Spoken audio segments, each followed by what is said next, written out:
Em nome do Pai, do Filho e do Espírito Santo. Amém. Louvado seja o nosso Senhor Jesus Cristo, para sempre seja louvado.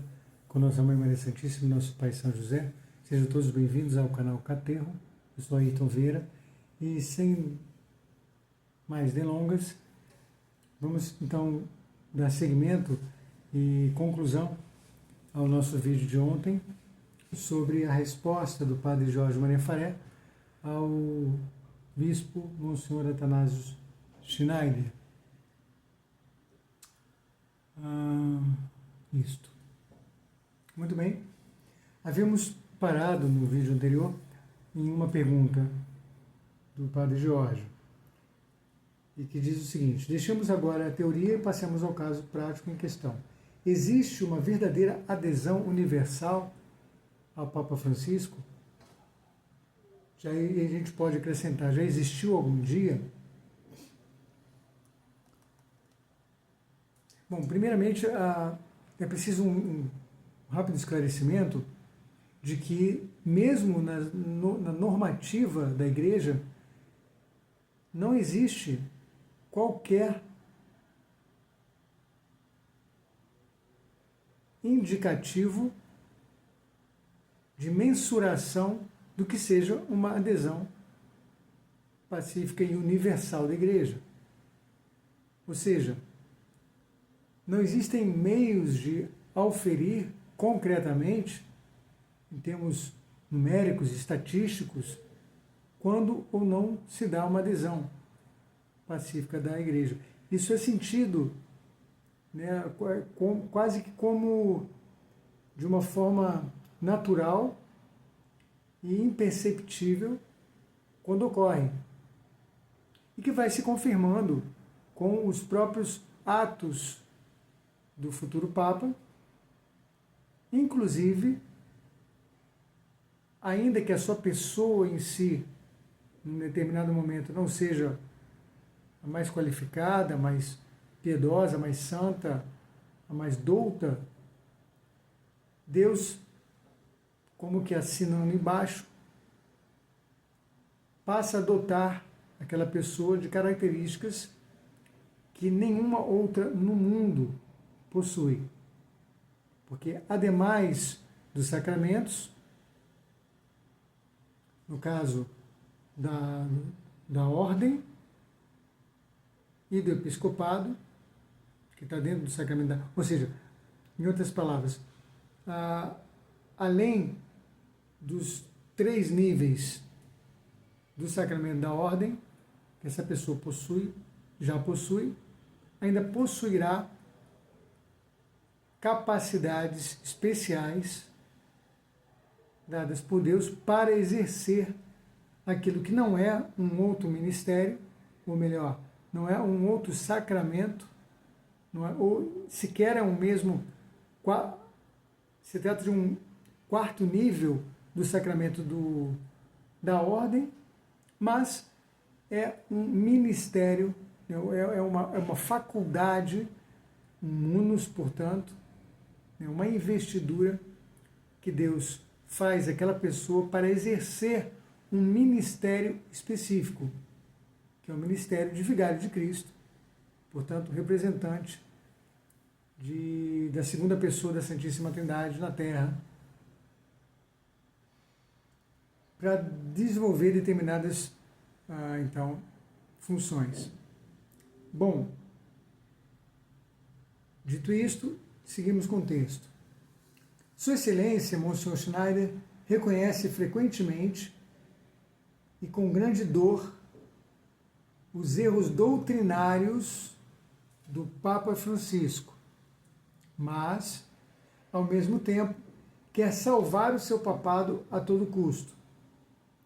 O resultado é uma posição inconsistente com a doutrina da obediência à Igreja que ele próprio parece querer defender. Grave isso, sério. Vamos ver como é que o Padre Jorge desenvolve esse raciocínio e como é que ele nos prova isto. Lembro do que o Código de Direito Canônico prescreve em relação à obediência ao Papa.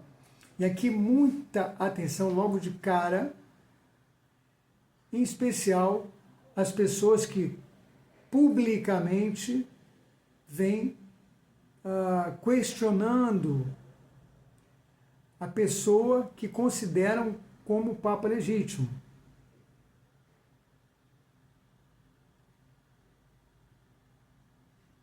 A gente precisa estar atento a isso. Precisa estar atento a isso. Ouvimos muito se falar, né? Que as pessoas podem ser questionadas, desde o leigo, aos sacerdotes, aos bispos, aos cardeais e ao próprio Papa. Que um Papa pode ser questionado, que um Papa possa ser contradito, é uma coisa, e de fato pode, porque se trata de um ser humano. Porém, na qualidade de Papa, há que tomarmos extremo cuidado com a forma com que fazemos, em se tratando de um legítimo sumo pontífice. Isso é crucial, é fundamental termos em mente. Se uma pessoa é legitimamente eleita Papa, está legitimamente na função de Papa, de Vigário de Cristo na Terra, sequer eu posso questionar, sequer eu posso contradizer, sequer eu posso chamar a atenção desse homem de qualquer forma, de qualquer maneira. Vide como os cardeais o fazem, quando deve ser feito. Que, por exemplo, quando se apresenta um documento filial, como as próprias dúbias, né? Apresentadas pelos quatro cardeais,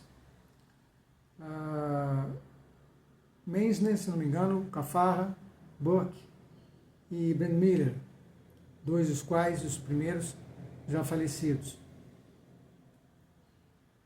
E depois também alguns outros documentos encaminhados ao Papa Francisco, mas para eles na qualidade de Papa, ok, e que a coisa é feita da forma mais respeitosa possível, mais digna possível, mais oficial possível, mais formal possível.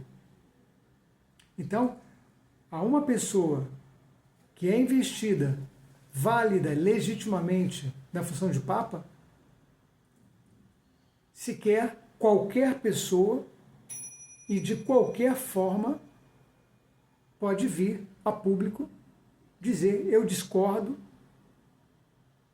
dizer eu contradigo, eu questiono isso do Papa. Tendo essa pessoa na conta, na consideração do seu Papa legítimo. Que isso fique bem claro. E é justamente o que a gente vai ver aqui agora nessa segunda parte, em que o padre Giorgio começa por citar o Código de Direito Canônico em seu número 572, que vai servir muito também, de uma maneira especial, para os que, de um tempo para cá, começaram com essa história toda da resistência, né? Vamos resistir ao Papa. Alto lá. E de lá para cá, muita besteira vem sendo feita, né? Muitas ações que não vão fazer outra coisa do que o jogo do inimigo, que é o de erosionar, destruir a instituição papado, enfraquecer cada vez mais a instituição papado. Que é o que aconteceu, por exemplo, também no caso Lefebvre, e depois aqueles cavalos de batalha, aquelas bandeiras levantadas, etc., muito contra João Paulo II e depois Bento XVI. E esses afrontamentos todos, essas posturas, né, de resistência, elas não vão fazer outra coisa do que jogar o jogo do inimigo, literalmente. Na esteira disso tudo vem o sede-vacantismo, que é outro golpe, né, duríssimo contra o papado, até chegar aonde nós estamos, considerando um antipapa como papa legítimo e ao mesmo tempo acreditando que esse homem pode fazer as coisas que ele faz, Francisco, investido do munus petrino, dotado da infalibilidade conferida ao Santo Padre, dogmaticamente falando, entendendo-se como deve ser entendida, segundo seus critérios, achando que esse homem pode errar, daí a questão do título, né, do artigo, da resposta do Padre Giorgio. Então, que ele vai nos esclarecer já a partir da citação do Código de Direito Canônico. E aí não adianta querer dizer, mas o código, mais, a menos, a coisa nenhuma. É a lei da Igreja válida até o presente, em vigor até o presente. Vamos lá. Fruto, portanto, do autêntico magistério da Igreja, em seu pleno exercício, no pleno exercício de suas funções. Cânon 752. Não um verdadeiro consentimento da fé, mas um religioso obséquio do intelecto e da vontade deve ser dado à doutrina, que tanto o Sumo Pontífice como o Colégio dos Bispos enunciam sobre a fé e os costumes, exercendo o autêntico magistério, mesmo que não se proponham proclamá-la por um ato definitivo. Mesmo que não se proponham proclamá-la por um ato definitivo. Portanto, os fiéis devem procurar evitar o que não concorda com ela. Segue então, ato contínuo, o Padre Giorgio. Monsenhor Schneider colocou-se imediatamente numa posição crítica em relação ao Papa Francisco. E muitas vezes, nos últimos anos, não só ele, sabemos disso, destacou as suas divergências em relação à doutrina sã e correta, mesmo em questões de magistério autêntico, como é o caso das fidúcias súplicas da vida, das tradições custódias, das amores letícia, por aí vai. Como conciliar este comportamento com o fato de que, aspas, o obséquio religioso do intelecto e da vontade, fecha aspas, é devido ao autêntico magistério do Santo Padre. Código de Direito Canônico.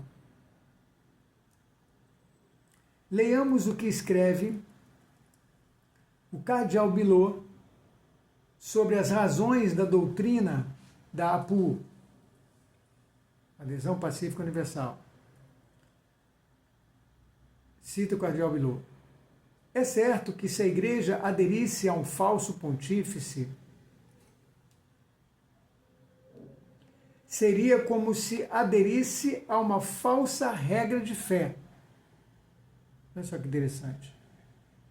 Pois o Papa é a regra viva que a Igreja deve seguir na fé e que sempre segue de fato, como ficará ainda mais claro no que será dito adiante. Até aqui, cardeal Bilot. Fonte. A Igreja não pode aderir universal e pacificamente a um falso pontífice, como visto na parte primeira desse vídeo. Porque isso equivaleria a uma deserção da Igreja da fé católica, aderindo ao erro.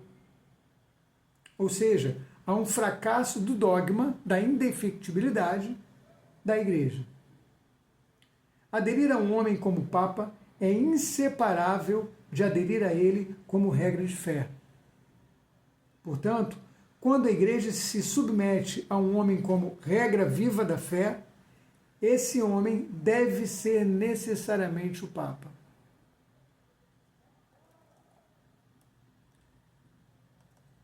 Aí, em nota de rodapé, alguns exemplos. Primeiro, um dos 3 elementos necessários para cometer um pecado mortal é a plena consciência. Esse aqui foi em relação ao vídeo anterior. Aquele da nota de rodapé eu deixo para vocês então, verificarem as notas no próprio texto, né, cujo link pode ser acessado através da descrição do vídeo. E para a gente também não estender muito o tempo. Segue o Padre Jorge no seu texto. Mas, será que a Igreja oferece realmente ao Papa Francisco uma adesão tão universal e pacífica? A Igreja Católica adere universalmente a Francisco como a regra viva de fé? Os cardeais, os bispos e o próprio Monsenhor Schneider aderem a Francisco como a regra viva de fé? Perguntamos, senhores. E todos, e a pergunta é extensiva a literalmente todos os que têm em Francisco o seu Papa legítimo. Vocês aderem a este homem como a sua regra viva de fé? Como nos manda a doutrina?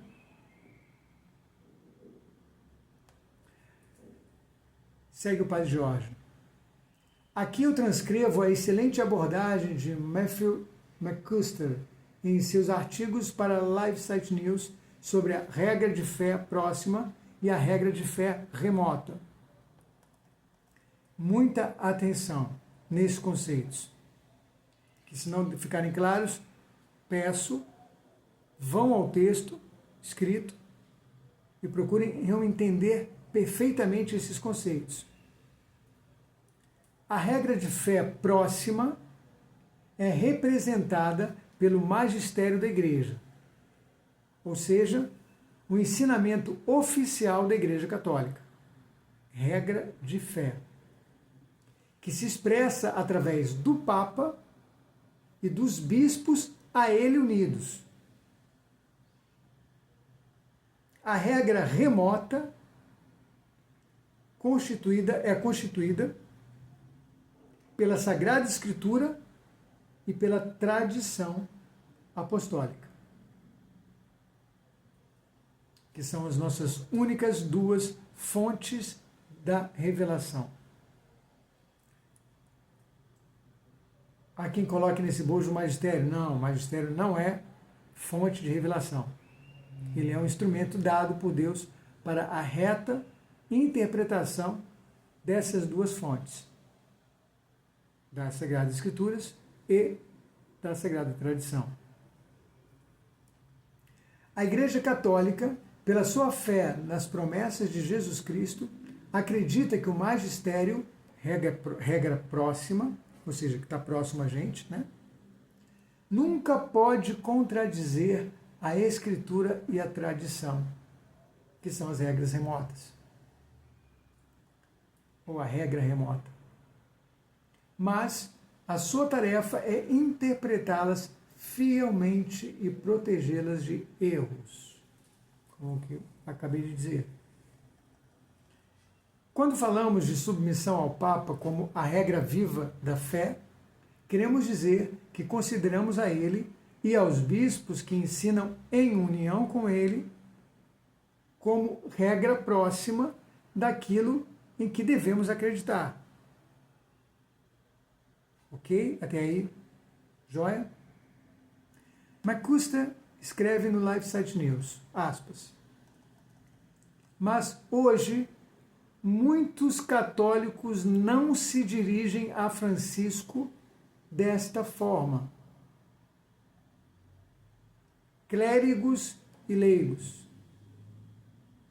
Pelo contrário, comparam continuamente a sua doutrina com aquela contida nas Escrituras e na tradição, a regra remota da fé, para julgar de forma independente se é ortodoxa.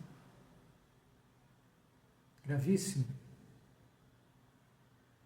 Fazem-no porque compreenderam que Francisco não é um legítimo mestre na fé, ainda que o considerem papa. Vejam que discrepância, que paralaxe cognitiva, que coisa medonha. Esta é uma clara inversão da relação correta entre o Papa e os fiéis, entre o mestre e os discípulos, e mostra claramente que os católicos não consideram Francisco como sua regra de vida da fé. Fecha aspas. Até aqui, McCusker. Bem, segue o Papa, segue o Padre Jorge. Primeiro, isso não diz respeito apenas aos simples fiéis leigos. Existem numerosos exemplos de cardeais e bispos que criticam publicamente os ensinamentos de Francisco. E não creio que esteja errado se disser que algo assim nunca ocorreu com os pontífices anteriores que conheci.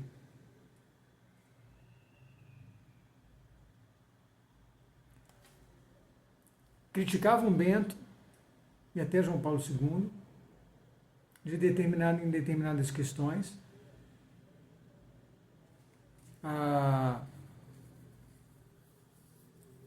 Que agora eu não saberia pontuar. Por exemplo, a sua remoção da excomunhão dos bispos lefebvistas foi duramente criticado por isto e outras coisas. Porém, jamais se questionou, salvo, claro, os sedevacantistas, que não os tinham como Papa, mas jamais se questionou publicamente, jamais foi emitida, por exemplo, uma dúbias a esses papas, tampouco a João XXIII, Paulo VI, João Paulo I, para ficar apenas nos pós-conciliares.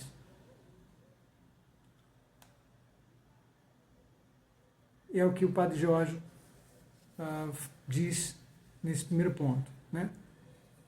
Segundo, isso para vermos que não é o que acontece com Francisco. Não é o que ocorre com ele. Vide o caso das dúvidas, mais uma vez. Depois a correção fraterna, que jamais também ocorreu com os outros pontífices, encaminhada a ele, e outras coisas que vão ser citadas aqui. Amoris Laetitia, segundo ponto, dividiu os bispos sobre a interpretação da permissão para pessoas divorciadas e recasadas receberem a Sagrada Comunhão. Os bispos polacos emitiram uma declaração em apoio à doutrina ortodoxa contra Amoris Laetitia, publicamente. Em 19 de setembro de 2016, os cardeais Brandmüller, Burke, Caffarra e Meissner enviaram uma dúbia, em itálico, ao Papa sobre a interpretação da encíclica. Dois dos quais, como já foi dito em outro vídeo, misteriosamente, estranhamente falecidos meses após o envio desse documento. Caffarra e Menzner. E no espaço de menos de 2 meses, um do outro. A exemplo do que ocorreria também estranhamente no caso da morte do cardeal Pell. E tantos outros. Do próprio João Paulo I. E por aí vai. Outro ponto, destacado pelo padre Giorgio, com base na afirmação de McCusker, em 2 de agosto de 2018, Francisco alterou formalmente o catecismo da Igreja Católica para excluir totalmente a legitimidade da pena capital. Mas a Igreja Católica sempre ensinou que o uso da pena capital pelo Estado é legítimo em determinadas circunstâncias. E mesmo a morte dada por legítima defesa, a morte dada a alguém por alguém que legitimamente se defende. Ainda que tenha a opção de não querer se defender, como nosso Senhor Jesus Cristo e tantos outros mártires. Em 31 de maio de 2019, uma declaração assinada pelo cardeal Burke, cardeal Pujats, arcebispo Peta, arcebispo Lenga, um dos 2 arcebispos que já declararam publicamente que Francisco não é Papa, ele junto com Monsenhor lá do Texas, eu já citei o nome deles em outro vídeo, agora me fugiu, mas logo lembro e digo a vocês. Então, arcebispo Lenga e Monsenhor Schneider, rejeitou publicamente os ensinamentos de Francisco, apelando à regra remota da fé. Ou seja, em outras palavras, usaram a regra remota contra a regra viva ou a regra próxima da fé.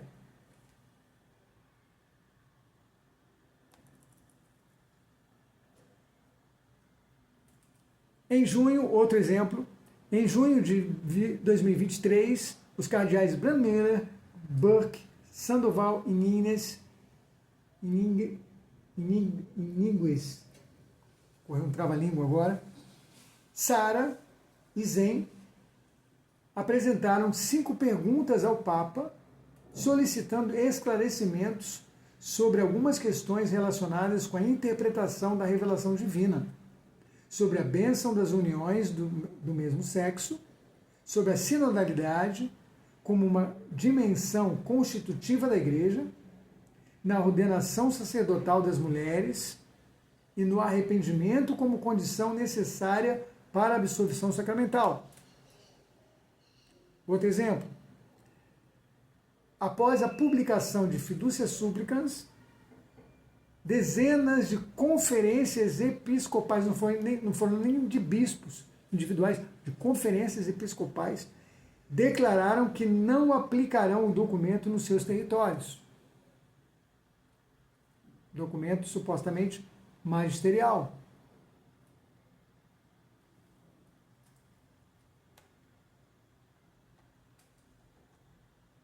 Monsenhor Henri Grácida, arcebispo Grácida, já emérito, e já, nessa altura do campeonato, creio que já centenário, se não chegando lá. Aqui vemos 2 pontos com grande clareza. Primeiro, Francisco afasta-se publicamente da regra de fé proposta pelo magistério da Igreja Católica e, 2, uma parte significativa do episcopado recusa segui-lo como uma regra viva na fé. tal estado de coisas não pode, com qualquer convicção ou credibilidade, ser descrito com uma adesão universal e pacífica da Igreja Católica a Francisco como a regra viva da fé. Consequentemente, o argumento da adesão universal e pacífica não pode ser usado para chegar à conclusão de que Francisco é o Papa, como afirma Monsignor Schneider. Da mais pura lógica. E vejam, mesmo que antes, vamos supor, alguém poderá dizer, porque sempre usar, mas a princípio teve e hoje não tem mais. O que significa dizer isso? Que é falso. Nunca, como já foi dito, nunca, jamais Francisco teve uma adesão universal, pacífica, com relação ao seu suposto pontificado. Mas, em considerando como força de argumento, o que seria então ter tido e hoje não ter mais? A mesmíssima coisa que dizer que este homem, investido do munus petrino, do dom da indefectibilidade, ou apostatou, ou se heterodoxou, caiu em heresia. Portanto, resumo da ópera: Jesus Cristo mentiu. A igreja mentiu. Jesus Cristo não é Deus. Também ele pode ter ali seus momentos de equivocação. O dogma mentiu. Estão vendo como as implicações são gravíssimas? Quando a gente para pensar nessas coisas, é por isso que a gente vem insistindo até hoje, batendo nessa mesma tecla até hoje, dando murro em ponta de faca.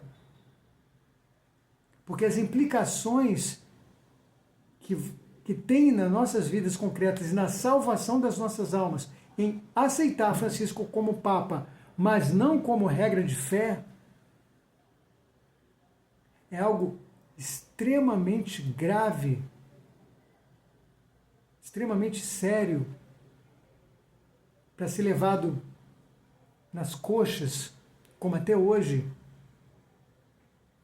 por uma parte ainda majoritária da igreja e também majoritária dos formadores de opinião, dos dotados de ignorância vencível, dos mais capacitados, dos pastores. Mas continuemos. Já nos aproximamos do fim. Eu espero que esse texto realmente seja, nem que seja na vida de uma pessoa, um divisor de águas, para se entender definitivamente essa questão.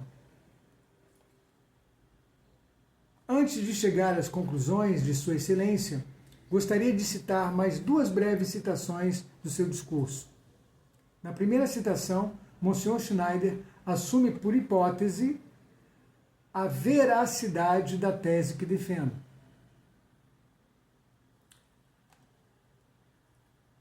Aspas. Outra situação hipotética. Se todos os cardeais nomeados por João Paulo II e Bento XVI morressem, o colégio cardinalício seria composto apenas por cardeais nomeados pelo Papa Francisco. Mas, de acordo com a teoria do pontificado inválido de Francisco, todos eles seriam não cardeais. Claro. E, portanto, não haveria mais um colégio cardinalício. Daí, resultaria que não haveria eleitores válidos que pudessem proceder a uma nova eleição pontifícia. A igreja se encontraria em um beco sem saída. Até aqui, Monsenhor Schneider. Sua Excelência, referindo-se às regras da Universo do Ministro Gregis, embora não as nomeando explicitamente, conclui que se chegaria a um beco sem saída se todos os cardeais nomeados antes de 2013 morressem. Voltemos à mesma falha argumentativa que denunciei no início. As consequências seriam demasiado graves para que isso fosse verdade. Sofisma puro e simples. Em vez disso, devemos encarar a realidade de frente e perceber que ainda temos a possibilidade de esperar a intervenção da providência através do Colégio Cardinalício. De acordo com o magistério da Igreja, mesmo que durante demasiados anos a Igreja tenha sido infiltrada e envenenada pela maçonaria. Ou não? Confiamos no dogma da indefectibilidade da Igreja e na intervenção de Deus, não nos homens, nem nos cálculos e na lógica humana. Primeiro ponto. A conclusão do bispo Schneider é surpreendente. Aspas, Monsenhor Schneider. A maneira de reagir ao comportamento confuso do Papa Francisco é adverti-lo publicamente sobre seus erros. Dito isso, é preciso agir com todo o respeito. Então, é preciso fazer uma profissão de fé especificando aquelas verdades que o Papa Francisco contradisse ou minou por suas ambiguidades. Então, é preciso fazer atos de reparação. É preciso também pedir a Deus pela graça da conversão do Papa Francisco. Aqui, impossível não colocar um SIC. E pela intervenção divina para resolver esta crise sem precedentes.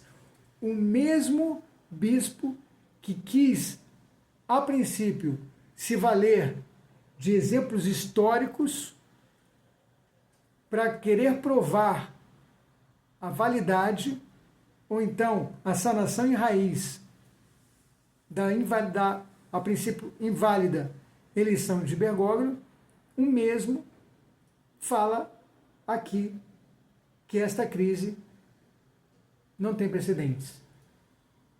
Aquela velha questão dos 2 pesos e 2 medidas. Uma contradição claríssima, muito conveniente,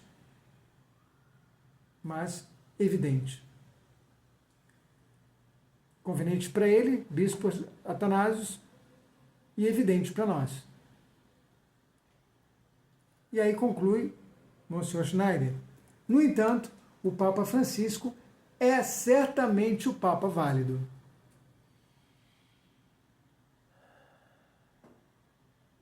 Com a palavra, Padre Jorge Faré. Chegamos a esta situação paradoxal. Um bispo conhecido e seguido em todo o mundo pela sua defesa da reta doutrina, sustenta a tese de que um pontífice legítimo pode ensinar erros que contradizem a profissão de fé e que poderiam ser a causa de uma crise sem precedentes dentro da Igreja. Isto significa, essencialmente, admitir a possibilidade do Papa desvios a fide. Um Papa desviado da fé. Isto abriria a discussão de outro tema amplo que devo adiar devido a restrições de espaço. Estou, no entanto, convencido, na esteira de ilustres canonistas, entre os quais se destaca São Belarmino, que não pode haver um Papa herege. E se isto ocorresse, ele perderia ipso facto o seu cargo. Não há muito mais o que ser dito. Aqui está claríssimo o texto, mostrando, provando, evidenciando as contradições que a cada dia vão incorrendo, as contradições nas quais a cada dia vão incorrendo pessoas da tala de Monsenhor Schneider e de tantos outros bispos, cardeais, sacerdotes, leigos, porque definitivamente não há a mínima hipótese de conciliar a legitimidade de um Papa com heresias, com desvios na fé, com erros doutrinários, como é o que é feito, como o que vem sendo feito. Repito, minando nada mais nada menos que a própria instituição do papado, que é onde a maçonaria quis chegar, que é o que, em outras palavras, em alguns momentos o próprio Francisco disse que faria.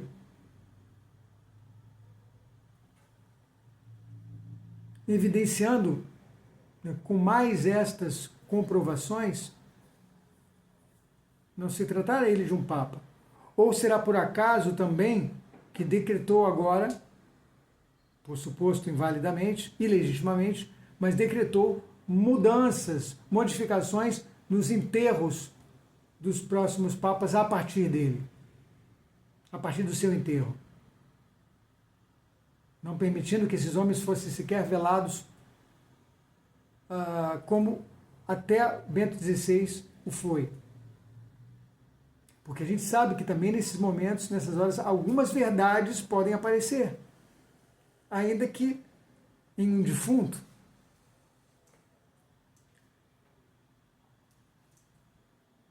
Percebem como tudo isso é grave, grave demais para se deixar como veio sendo deixado e ainda hoje é deixado em banho-maria. Isso, repito, principalmente por parte daqueles que mais teriam condições de vencer a sua ignorância, vencível, e que vão arrastando, mesmo promovendo a publicação de livros ortodoxos, mesmo fazendo cursinhos, formações, mesmo criando universidades, mesmo dando palestras, fazendo conferências, etc., etc., porém, com base em um legítimo pontificado de um antipapa, fazendo com que isso acabe, e principalmente para as pessoas recém-convertidas, que isso acabe criando realmente um verdadeiro parafuso, né, uma verdadeira Babilônia de pensamentos, uma confusão atroz com relação à doutrina católica, o que leva já muitas pessoas graças a essas contradições, virem simplesmente abandonando o barco. E isso nos faz entender, entre outras coisas, aquilo de Bento XVI, quando ainda sacerdote Joseph Ratzinger, né, do pequeno resto, do pequeno rebanho, a que a igreja seria reduzida. A que a igreja seria reduzida. Probleminha de concordância aí. Ou seja, porque cada vez mais, com o aumento da confusão, do erro, do engano, é natural que as verdades, principalmente ainda que evidenciadas objetivamente ali na nossa frente, no nosso nariz, a gente não tem condições de perceber. Uma vez mais, ou por ignorância, ou por malícia, ou por soberba, ou por covardia. A partir do momento que você tem uma ignorância vencível e não a vence, eu só vejo uma dessas possibilidades. Ou a gente não as vence, não a vence por malícia, ou por soberba, ou por covardia. Não encontro outra razão, simplesmente não encontro outra razão. E dado que já quase 12 anos se passaram desse engodo, as pessoas ainda que continuam nele e arrastando tantas outras, ainda que sob pretexto, ainda que sob a ilusão de estarem fazendo bem, pode ser que não cometam um pecado mortal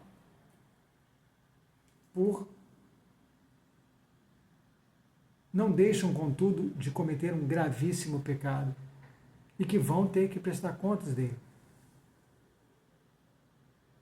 Porque não se trata só de si, se trata de uma multidão de gente. E vejam, para concluir, tudo isso com base naquele chavão, por assim dizer, naquela palavra de ordem, no slogan, melhor dizendo, né? Que eu venho repetindo já há uma década praticamente. Tudo isso por causa do amor a Deus, à Igreja e ao Papado. Afrontar essas coisas com a seriedade que deve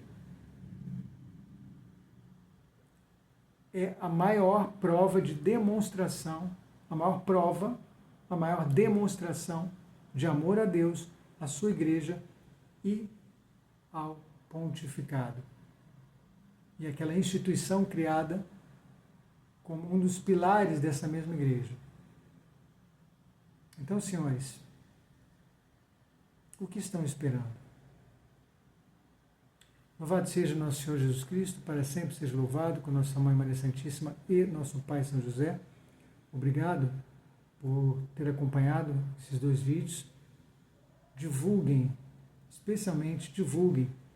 Se há que dar o like em função de algoritmos, essas coisas, que deem, mas principalmente que divulguem, né, e pensem seriamente sobre todas essas questões, que a cada dia vão se tornando mais e mais evidenciadas. Até o próximo vídeo, se Deus quiser.